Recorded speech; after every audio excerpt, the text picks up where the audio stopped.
এরপর প্রশ্ন হলো জন্ম নিয়ন্ত্রণ সম্পর্কে ইসলাম কি বলে।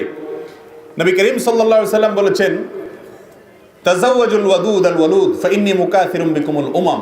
তোমরা এমন নারীকে বিয়ে করো যে নারী তার মধ্যে অনেক ভালোবাসা থাকে, যে ব্যক্তি স্বামীকে অনেক বেশি ভালোবাসবে বলে মনে হয়, তার বংশের মেয়েদেরকে দেখে অনুমান করা যায় যে বংশের মেয়েদের সন্তান বেশি হয়, ভালো হয়, এরকম মেয়েদেরকে বিয়ে করো। কারণ কিয়ামতের দিন তোমাদের সংখ্যাধিক্য নিয়ে আমি ফখর করব, গর্ব করব। এই জন্য সচরাচর এবং সাধারণ অবস্থাতে জন্ম নিয়ন্ত্রণ করবেন না একজন মুসলমান।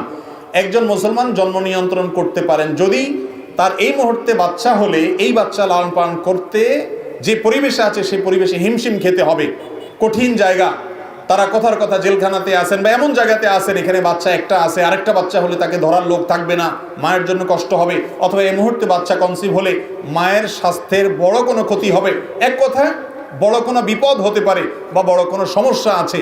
এইরকম পরিস্থিতিতে সাময়িক জন্ম নিয়ন্ত্রণকে ওলামা ইকরাম জায়েজ বলেছেন।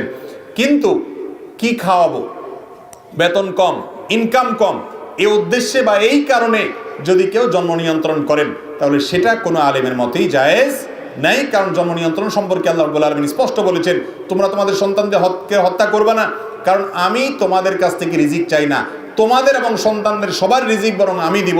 আল্লাহ রাব্বুল আলামিন চতুষ্পদ জন্তুর রিজিক দেন কি দেন না? ওমা মিন দাব্বাতিন ইল্লা আলাল্লাহি রিজকুহা। অতএব এই রিজিকের ভয়ে যারা জন্ম নিয়ন্ত্রণ করে এরা আল্লাহর প্রতি সুধারণা রাখে না, তারা আল্লাহকে চিনে না।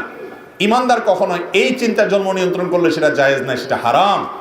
আর যদি স্থায়ী কোনো পদ্ধতি, লাইগেশন ইত্যাদি এই সমস্ত পদ্ধতি অবলম্বন করেন যে স্থায়ীভাবে জন্ম নিয়ন্ত্রণ করলেন কখনো আর সন্তান নেওয়া যাবে না, সেটাকে ওলামা ইকরাম কি বলেন? নাজায়েজ এবং হারাম বলেন। শুধুমাত্র সাময়িক সমস্যার ভিত্তিতে, পরিবেশগত কারণে, স্বাস্থ্যগত কারণে আপনি বিভিন্ন বিরতিতে জন্ম নিয়ন্ত্রণ করতে পারেন। সেটা 2 বছরের জন্য হতে পারে, 2 মাসের জন্য হতে পারে, যতদিন পর্যন্ত অসুবিধা থাকে ততদিন পর্যন্ত করতে পারেন।